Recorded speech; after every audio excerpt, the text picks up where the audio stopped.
सांगता बजारने जाऊन सांग बजारने जाऊन म्हणलो आपण बोलत काय कोणी काही म्हणले का मी तर काही नाही म्हणलो बा कोणा पण झगडले का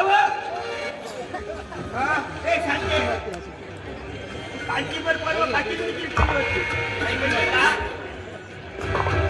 ते नाही म्हणलो बा मला बजारने ठेवायचा ना काहीने फुकली काहीने दुसरी वा बोल चंपा तुझीने कबसली न याद तुला आहे रे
नाही बोललो का नको बोलू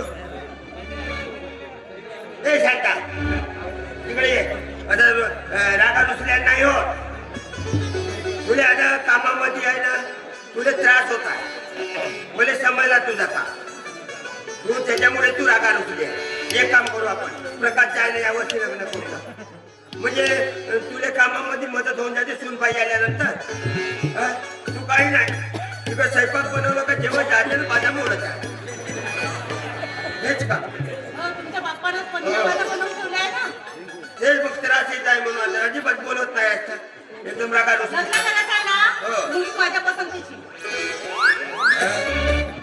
मी का नाही म्हणत आहो पाहून येते आपण घडवत असं देतात घडवत असं नाही घडून झाली तुझ्या आहे. पसंतीची पाय ना भावाने बोलव बाप चांगला नोकरीवर असला पाहिजे अन्यथा चांगला बिल्डर असला बाप जेणेकरून बाप पोरीचा पोरीचा म्हणजे तुला इवाई सोपला पाहिजे असा म्हणत आहेस का?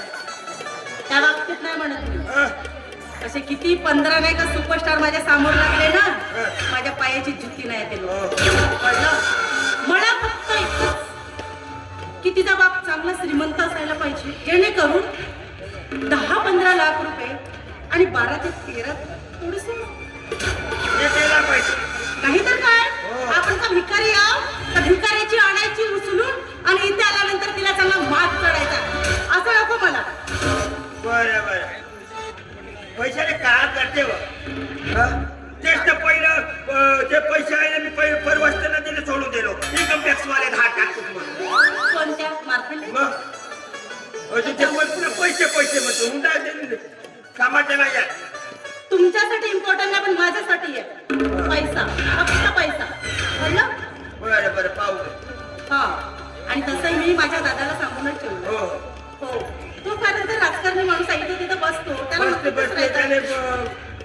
मला पोराचे पत्ते बरोबर माहित आहे. बिलकुल. तू ना तुझा दादा मिळून लागत जा कोणी कोणी पाहिजे. हे शांता हा तुला सांगू का? तसं नाही म्हणायचं. हं. अगं शांत. अगं शांता तुला आहे ना मला यायला तुला म्हणजे- जेवढं लागते सोना तेवढं आहे ना सोना आहे ना मी घेऊन देणार.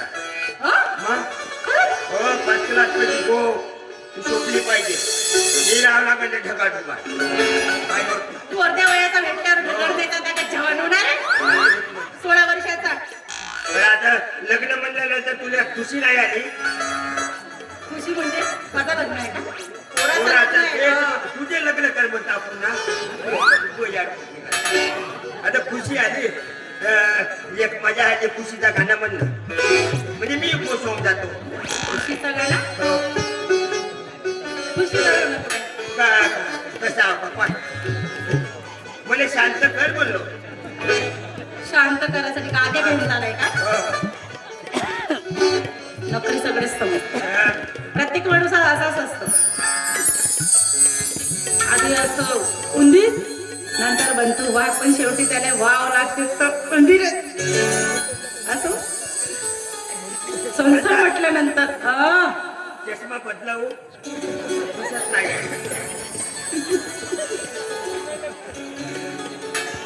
काय दिसत नाही?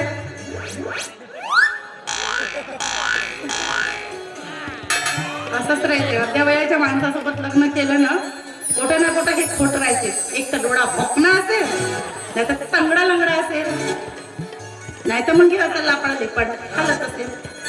असं कसं आहे असं पण डोळाभर दिसत गोपाली मेळा आधार नाही का? संसार म्हटल्यानंतर नवरा बायकोचं भांडण होणं फार गरजेचंच असते. ज्या नवरा बायकोचं भांडण होत नाही ना त्यांचं प्रेमही तेवढं उडून नाही येत. जसं काही एखाद्या वेलीवर फुल बहरत आणि संसार म्हटल्यानंतर दोघांच्या संसाराला कधी कुणाची दुःखही नाही लागत. हे हेतू ठेवून नवरा बायकोला संसार टाकायचं असतं भांडायचं असतं. मात्र एवढंही नाही की त्यात कुणाची दृष्ट आपल्या संसाराला लागते. म्हणून सांगते तुझ्या माझ्या संसाराला तुझ्या माझ्या संसाराला दृष्टीने लागो दोघांना. तुझ्या माझ्या संसाराला दृष्टीने लागो दोघांना. मग भीती कुणाची कशाला तू ये ना जावडी.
मग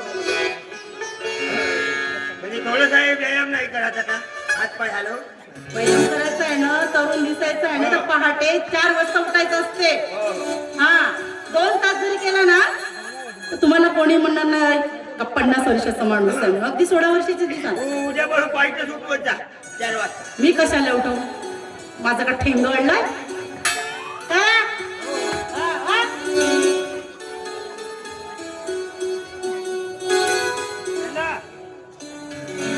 मी का तुझ्या मागे मागे येऊ? चला आले.